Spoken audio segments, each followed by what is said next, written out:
Hello, everyone. Good day, beautiful souls.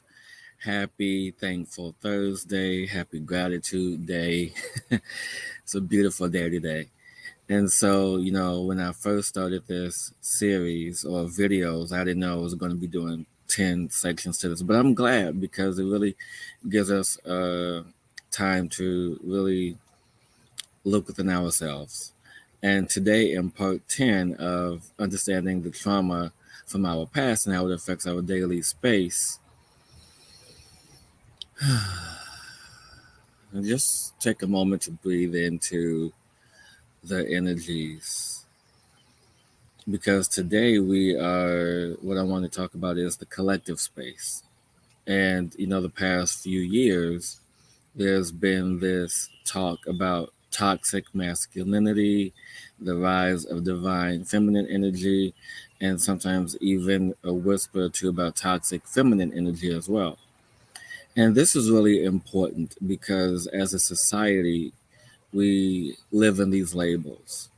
But before I get into the labels that we have created and live in, I want us to go back in time for a moment.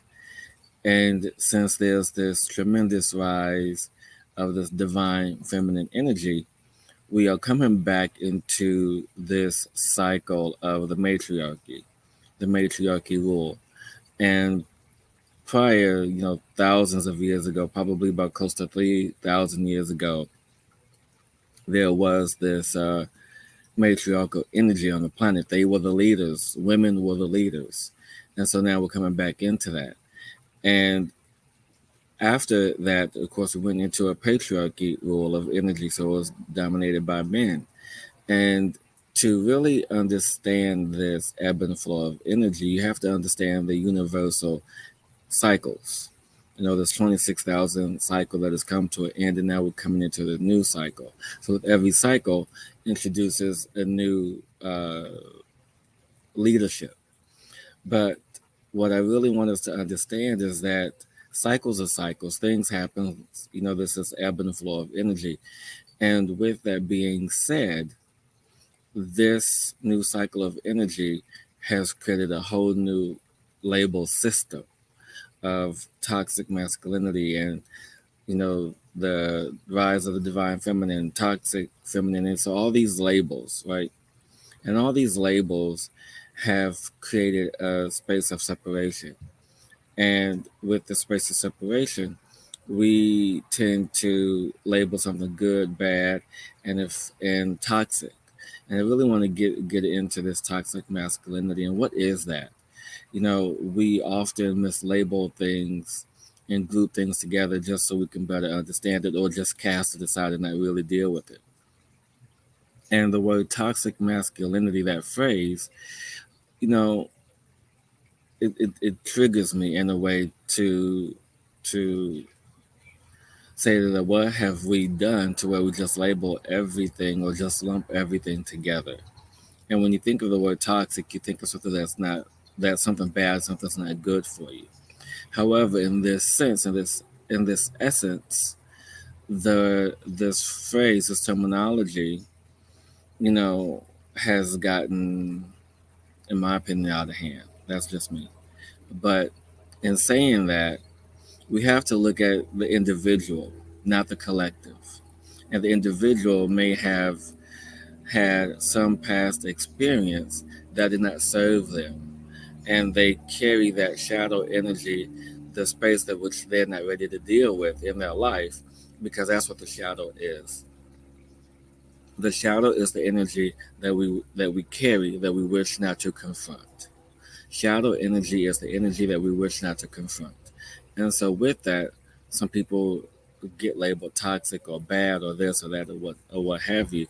And so when we allow ourselves to look at the collective space of that, then we misidentify, mislabel certain people or experiences because that's what these are.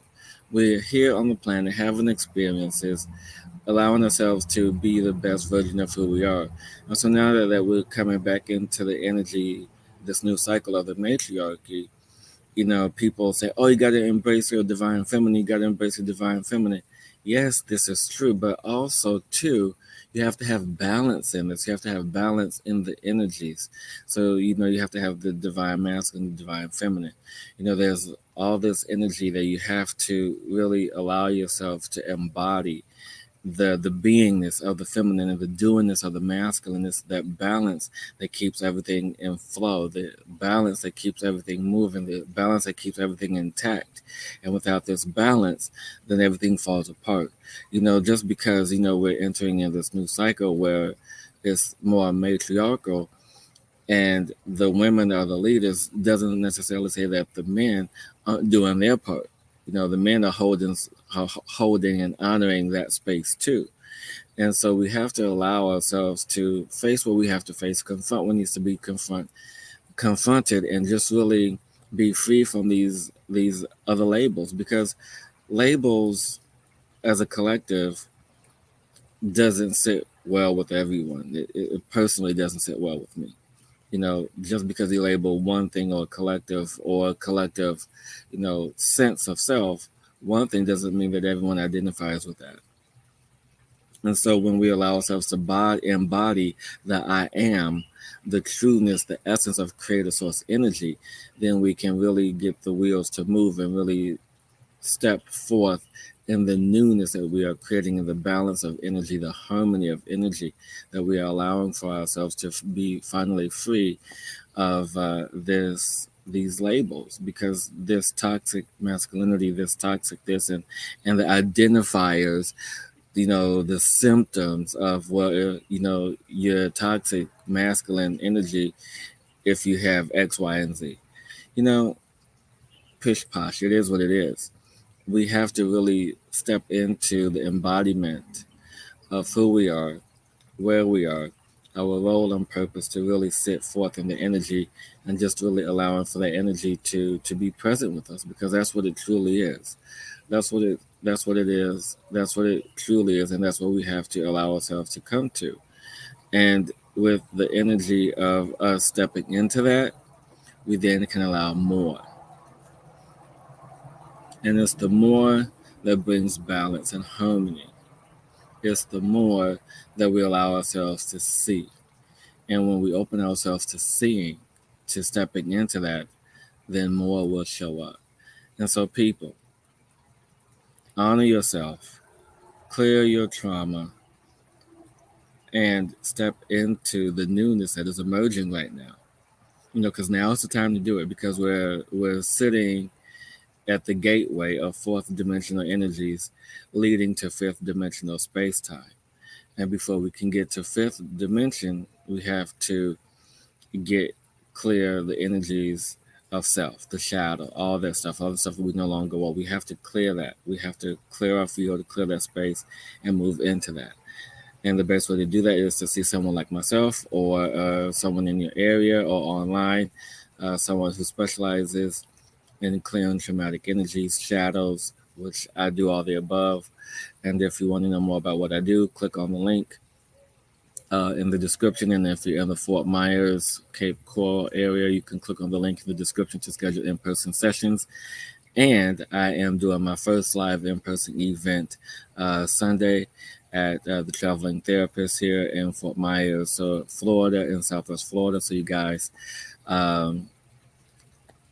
let's connect. Let's clear the field. Let's clear your energy and step into a whole new beingness of who you are.